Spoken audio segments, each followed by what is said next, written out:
తీర్థయాత్ర కార్యక్రమానికి స్వాగతం. ఆంధ్రప్రదేశ్ సుప్రసిద్ధ పుణ్యక్షేత్రాలకు నిలయం. అడుగడుగున ఆలయాలతో నిండిన ఆంధ్రప్రదేశ్లో మరో దివ్యక్షేత్రంగా ప్రసిద్ధిగాంచినది యాదగిరి లక్ష్మీ నరసింహస్వామి క్షేత్రం. తెలంగాణ తిరుపతిగా ప్రసిద్ధిగాంచిన ఈ క్షేత్రం నల్గొండ జిల్లాలో ఉంది. సాక్షాత్తు లక్ష్మీ నరసింహస్వామి కొలువై ఉన్న ఈ దివ్యక్షేత్ర వైభవం ఏమిటో మనం ఇప్పుడు చూద్దామా?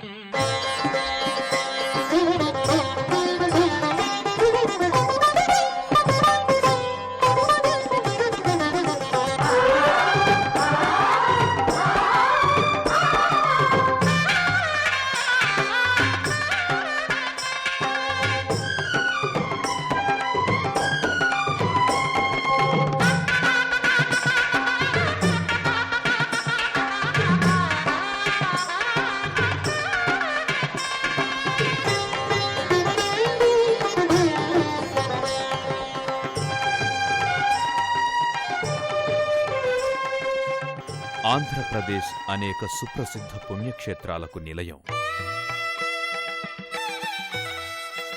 అడుగడుగున ఆలయాలు, పురాణ వైశిష్ట్యాలు కల ఈ రాష్ట్రంలో ఏ చోట చూసినా ఆధ్యాత్మికత శోభిస్తుంది.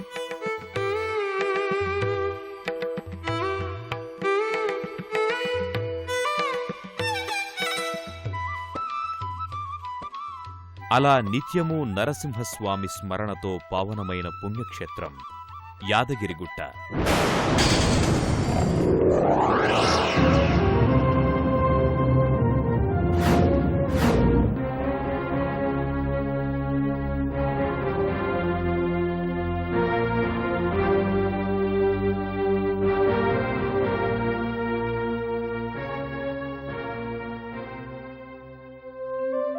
నల్గొండ జిల్లాలో ఉన్న ఈ క్షేత్రంలో సాక్షాత్తు నరసింహస్వామి లక్ష్మీ అమ్మవారితో కొలువై ఉన్నారు. తెలంగాణ తిరుపతిగా ఖ్యాతిగాంచిన ఈ సువిశాల క్షేత్రం హైదరాబాద్ నగరానికి 60 కిలోమీటర్ల దూరంలో ఉంది.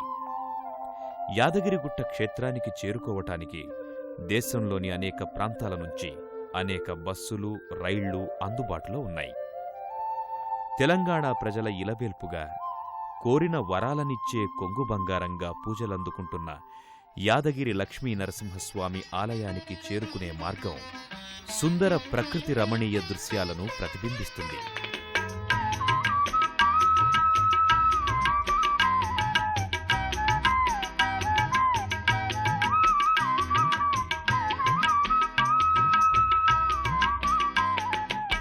మనోహరమైన కొండలు, దట్టమైన చెట్లతో నిండిన కోనలు చూపరుల మనస్సును ఆకర్షిస్తాయి. ఈ ఆలయానికి చేరుకునే ఘాట్ రోడ్ మార్గం అందమైన ప్రకృతి దృశ్యాలను ప్రతిబింబిస్తుంది.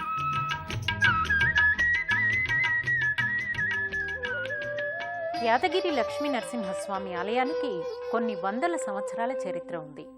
1148లో పశ్చిమ చాళుక్యరాజు త్రిభువనమల్లుడు, శ్రీకృష్ణ దేవరాయలు తదితర మహారాజులు ఇక్కడ స్వామిని దర్శించి పునీతులయ్యారని శాసనాల ద్వారా అవగతమవుతోంది. సమమేవ విదారితవన సూరం విజయీ భవ యాదగిరీశ విభో శ్రీయాదనామక మునీంద్ర తపో విశేషాత్ శ్రీయాదశైల శిఖరే సతత ప్రకాశం భక్తానురాగ భరితౌ భవరోగ వైద్యం శ్రీలక్ష్మీ నృసింహ చరణౌ శరణం ప్రపద్యే. యాదగిరి లక్ష్మీ నరసింహస్వామి వారి ఆలయానికి కొన్ని వందల సంవత్సరాల చరిత్ర ఉంది. 1148వ సంవత్సరంలో పశ్చిమ చాళుక్యరాజు త్రిభువనమల్లుడు, శ్రీకృష్ణదేవరాయలు తదితర మహారాజులు ఇక్కడ స్వామిని దర్శించి పునీతులయ్యారని శాసనాల ద్వారా అవగతమవుతుంది. అనంతరం హైదరాబాదుకు చెందిన పన్నాలాల్ పిట్టి అనే ధనవంతుడు ఈ క్షేత్రానికి గోపుర, సింహద్వారాలు నిర్మించినట్టు తెలుస్తోంది. యాదగిరిగుట్టకు చేరుకున్న భక్తులు ముందుగా విష్ణు పుష్కరిణిలో స్నానాధికాలు చేస్తారు. ఇక్కడ స్నానాలు చేస్తే సర్వరుగ్మతలు పోతాయని భక్తులు విశ్వసిస్తారు.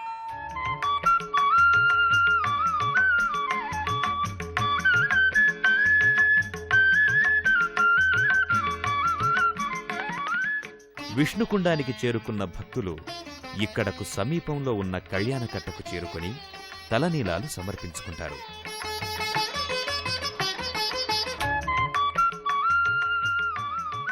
భక్తిభావంతో నరసింహుని స్మరిస్తూ పుష్కరిణిలో స్నానమాచరిస్తారు.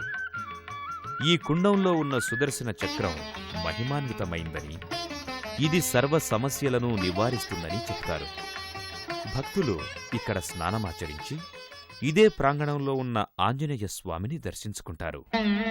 అతి పురాతనమైన ఆంజనేయ స్వామి మూర్తి రూపం భక్తులలో భక్తిభావాన్ని పెంచుతుంది. ఆంజనేయ స్వామిని సేవించిన భక్తులు అనంతరం లక్ష్మీ నరసింహస్వామి దర్శనం చేసుకోవటానికి వరసలో నిలబడతారు. స్వామికి నివేదించుకునే పూజా ద్రవ్యాలను చేతపట్టుకుని భక్తి శ్రద్ధలతో వరుస క్రమంలో ముందుకి కదులుతారు. ఇక్కడ భక్తులలో స్వామి పట్ల భక్తి తప్ప మరొకటి కనిపించదు. ఓం నమో లక్ష్మీ నరసింహస్వామియే నమః అంటూ భక్తులు గర్భగుడిలోకి చేరుకుంటారు. నరసింహస్వామి ఈ క్షేత్రాన్ని వెలువడం వెనుక పురాణగాథ ఒకటి ప్రచారంలో ఉంది. హిరణ్యకశ్యపుని వధానంతరం దేవతలు మునులు స్వామి అద్భుత రూపాన్ని ఎల్లప్పుడూ చూడాలని స్వామిని ప్రార్థించారట. ఆ మేరకు రాక్షసవధ జరిగిన చోట ప్రసన్నంగా దర్శనం భావ్యం కాదని దక్షిణ పధాన కల ఒక కొండలోని విశాల గుహలో లక్ష్మీయుతంగా వెలిసిన జ్ఞానయోగ నేత్రాలతో దర్శనం ఇస్తానని స్వామి చెప్పారట. అనంతరం లక్ష్మీ నరసింహస్వామి ఇక్కడ ఈ గుహలో లక్ష్మీ సమేతంగా వెలిసినట్లు చెబుతారు. త్రేతాయుగానికి సంబంధించి మరో కథ కూడా ప్రచారంలో ఉంది. ఋష్యశృంగుడి కుమారుడైన యాధుడు మంత్రానుష్ఠానంలో శ్రేష్టమైంది నరసింహ మంత్రమని తెలుసుకుని తన తపస్సుకు తగిన స్థలం కోసం వెదుగుతుండగా ఆంజనేయ స్వామి అతని కల్లో కనిపించి దక్షిణాపధాన కల కొండ గుహలో లక్ష్మీ నరసింహుడు వెలిశాడని, ఆ ప్రదేశం తపస్సుకు యోగ్యమైందని, అక్కడ తపమాచరిస్తే త్వరితంగా ఫలం సిద్ధిస్తుందని చెప్పాడట. యాధుడు స్వామి వెలిసిన గుహలో తపస్సు చేయగా స్వామి ప్రత్యక్షమై వరం కోరుకోమనగా యాధుడు లక్ష్మీ నరసింహస్వామిని ఉగ్ర జ్వాల గండభేరుండ యోగానంద లక్ష్మీ నరసింహ తదితర పంచరూపాల్లో దర్శనం ఇవ్వమని కోరగా స్వామి అనుగ్రహించాడు. అలాగే యాధ ఋషి తపో ఫలితంగా ఈ క్షేత్రం యాదగిరి అయ్యింది.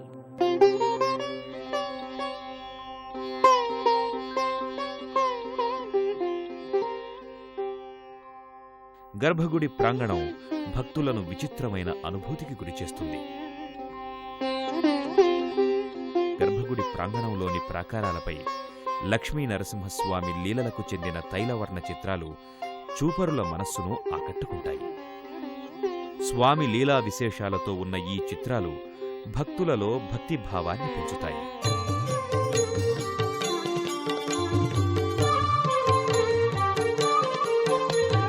లక్ష్మీ రమణ కరుణాభరణ నరమృగ శరీర నరసింహ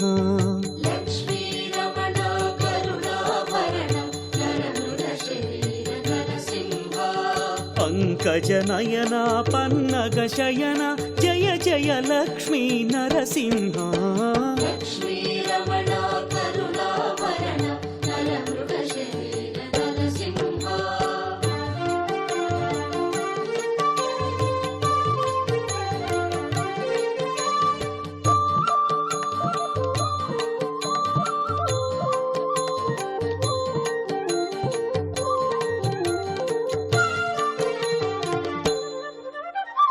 సుమధురహాస సుగుణ విలాస సింహాద్రీశ నరసింహ శ్రితజన పోష పాప వినాశ చందనమూర్తి నరసింహ.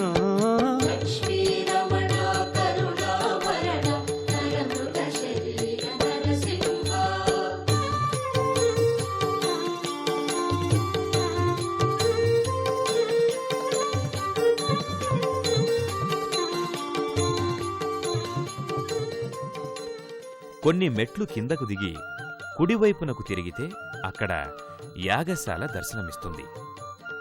ఇక్కడ అర్చకులు లోక కళ్యాణార్థం స్వామి ప్రీత్యర్థం యాగాలు యజ్ఞాలు నిర్వహిస్తారు.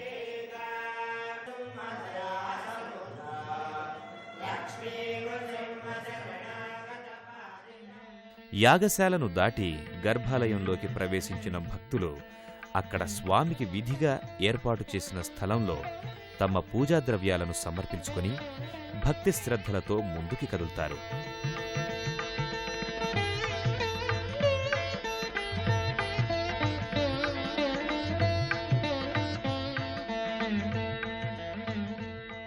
గర్భాలయమంతా లక్ష్మీ నరసింహస్వామి నామస్మరణతో మారుమ్రోగుతుంది. ఇక్కడ స్వామిని సేవించుకునే భక్తులు అద్వితీయమైన అనుభూతికి లోనవుతారు. గర్భగుడి ప్రాకారంపై మధ్య భాగంలో లక్ష్మీ నరసింహస్వామి శిలారూపం చూపరులను ఆకర్షిస్తుంది. గర్భాలయ ద్వారమంతా నరసింహస్వామి వివిధ రూపాలను ప్రతిబింబిస్తుంది. వెండి గడపలపై నిర్మించబడిన స్వామి లీలారూపాలను దర్శించి భక్తులు అవ్యాజమైన ఆనందానికి గురవుతారు.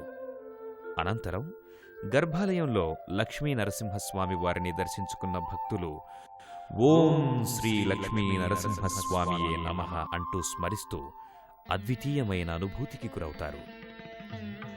భక్తి శ్రద్ధలతో స్వామికి ప్రణమిల్లి తమ కోర్కెలను నివేదించుకుంటారు.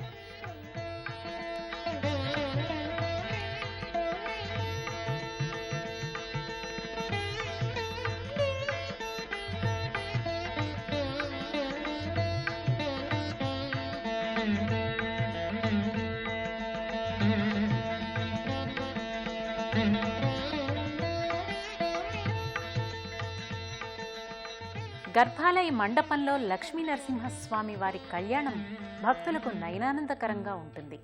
స్వామి కళ్యాణాన్ని ఇక్కడ భక్తులు భక్తి శ్రద్ధలతో నిర్వహించి పునీతులవుతారు. పల్లకీ వాహనారూఢుడైన స్వామిని ఆలయంలో మంగళ వాయిద్యాలతో భక్తులు ఊరేగిస్తారు. ఈ ఊరేగింపులో స్వామిని మోయడం సర్వశ్రేయోదాయకంగా భావిస్తారు. ఆ కారణంగానే స్వామిని మోయడానికి వంతుల వారిగా భక్తులు ముందుకు వస్తారు. నరసింహ మము బ్రోవగరావా దయగనలేవా స్వామి నరసింహ నరమృగవేషాశ్రిత. పల్లకిలో స్వామిని గర్భాలయం వరకు తీసుకువచ్చి వేద పండితుల ఆధ్వర్యంలో స్వామి కళ్యాణాన్ని నిర్వహిస్తారు. స్వామి నరసింహ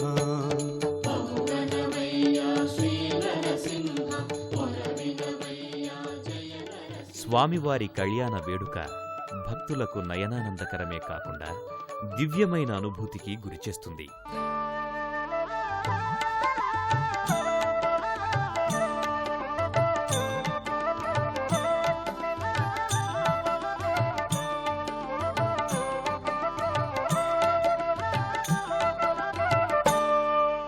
సిరి నరసింహుల కళ్యాణం చూతమురారండి, లక్ష్మీ నరసింహుల వైభోగం చూడగరారండి.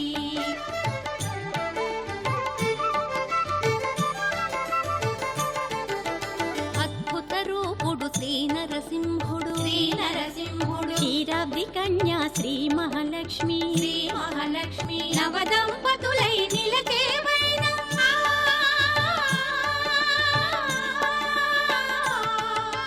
నవదంపతులై నిలచేవైన అఖిల జగాలకు అదే వైభోగం కళ్యాణం చూతమురారండి, లక్ష్మీ నరసింహుల వైభోగం చూడగరారండి.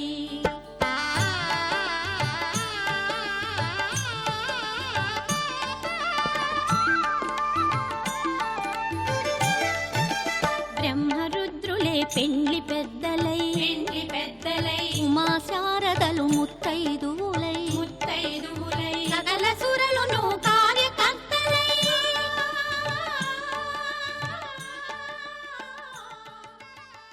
అఖిలాండ కోటి బ్రహ్మాండ నాయకుడును సృష్టిస్థితిలయ కారణభూతుడును ఆశ్రిత వత్సలుడునగు స్తంభోద్భవుడైన జ్వాలానృసింహస్వామిని సేవించాలని ఆర్తి చేత యాదృష్టి బ్రహ్మాండమైన తపస్సు చేసినారు. వారి యొక్క అచంచలమైన తీవ్రమైన భక్తికి హర్షించి స్వామివారు పంచరూపములతో దర్శనమిచ్చినారు. వారే జ్వాలానరసింహస్వామి, యోగాంధనరసింహస్వామి, లక్ష్మీనరసింహస్వామి, గండభేండనరసింహస్వామి, ఉగ్రనరసింహస్వామి అను పంచరూపములతో దర్శనమిచ్చిరి. అప్పుడు బ్రహ్మాది దేవతలు మహర్షులు వచ్చి స్వామివారిని సేవించి వేదవాక్కుల చేత పౌరుషయ సూక్తముల చేత స్తుతించి నమస్కరించి ప్రార్థించినారు. స్వామి తామీ లోకములో వేంచేసి ఉండి ధర్మరక్షణ, దుష్ట శిక్షణ, శిష్ట పరిపాలన చెయ్యాలని అనేక విధముల ప్రార్థించినారు. వారి ప్రార్థనలు మన్నించి స్వామివారు అక్షారూపములతో ఈ విశాలమైన గుహను ఆవిర్భవించినారు.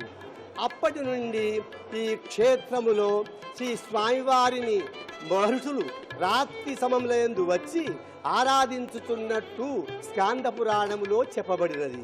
ఇది ఋష్యారాధన క్షేత్రమని ప్రసిద్ధిగాంచి మహామహిమలతో ప్రసిద్ధికెక్కినది. స్వామివారి కళ్యాణాన్ని దర్శించుకున్న భక్తులు ఆలయంలో కొన్ని మెట్లు పైకెక్కి క్షేత్రపాలకుడైన ఆంజనేయ స్వామిని భక్తి శ్రద్ధలతో సేవిస్తారు. శాంతమూర్తిగా ఉన్న ఆంజనేయ స్వామి భక్తుల భయాలను పోగొడతాడని చెబుతారు.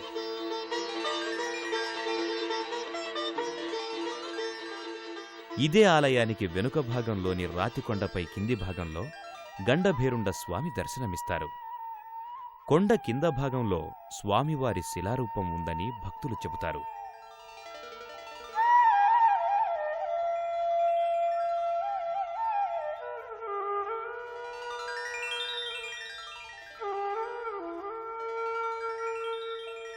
యాదగిరిగుట్ట క్షేత్రంపై ఉన్న మరో ప్రసిద్ధాలయం శివాలయం.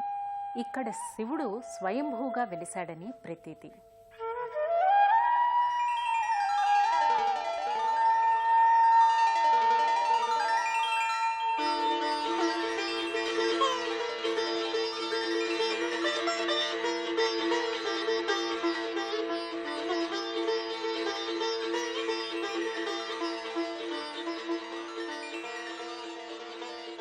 గర్భాలయంలో నరసింహస్వామిని భక్తితో పూజించిన భక్తులు అనంతరం ఇదే ప్రాంగణంలో ఉన్న మరో ప్రసిద్ధాలయం శివాలయానికి చేరుకుంటారు. ఇక్కడ శివుడు స్వయంభువుగా వెలిశాడని చెబుతారు.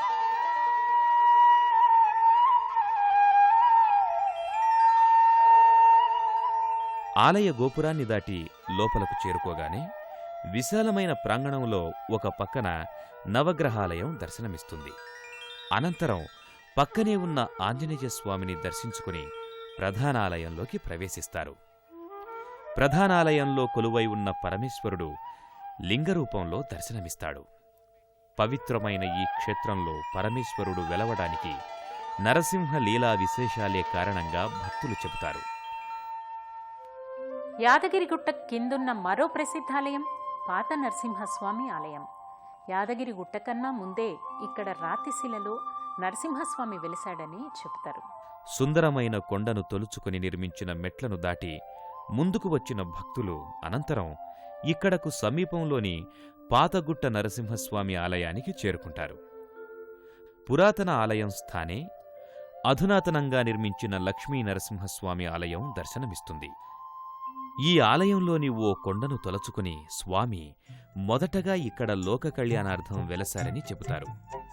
విశాలమైన ప్రాంగణంలో ఉన్న ఈ ఆలయంలో నరసింహస్వామి ఆలయంతో పాటు మహాలక్ష్మి, ఆండాళ్లమ్మవార్ల మందిరాలతో పాటు వ్రతమండపం దర్శనమిస్తుంది.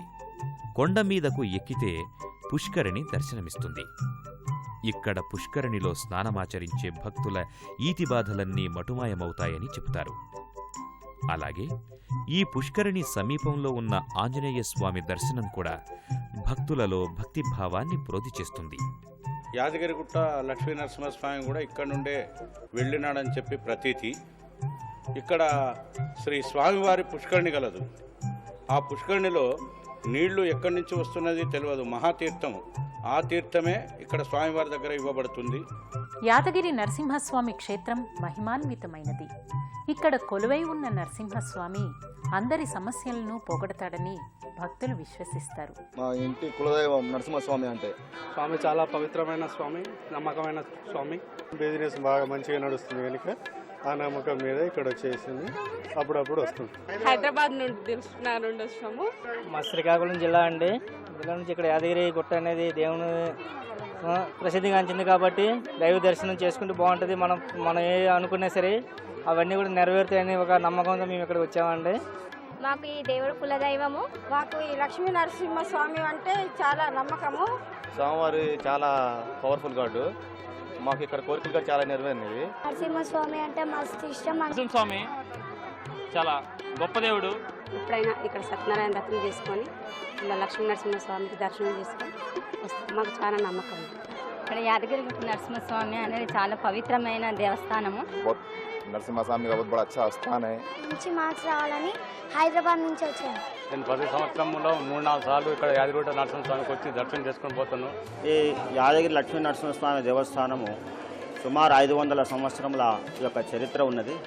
1839 నుంచి మా యొక్క దేవస్థాన వంశీకులు భాస్కరాయణి వంశీకులు ఈ యొక్క దేవాలయ ఈ యొక్క దేవస్థానాన్ని అభివృద్ధి చేసినారు.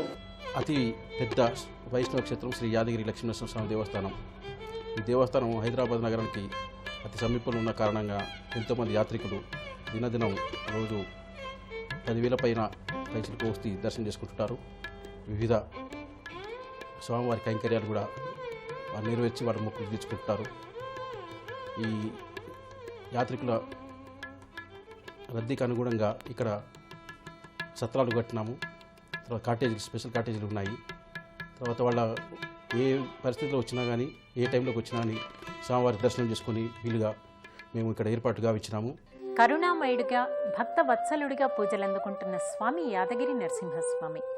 కోరిన వెంటనే వరాలను ప్రసాదించే దేవుడిగా పూజలందుకుంటున్న యాదగిరి లక్ష్మీ నరసింహస్వామి కరుణా కటాక్షాలు అందరి మీద ఉండాలని కోరుకుంటున్నాను.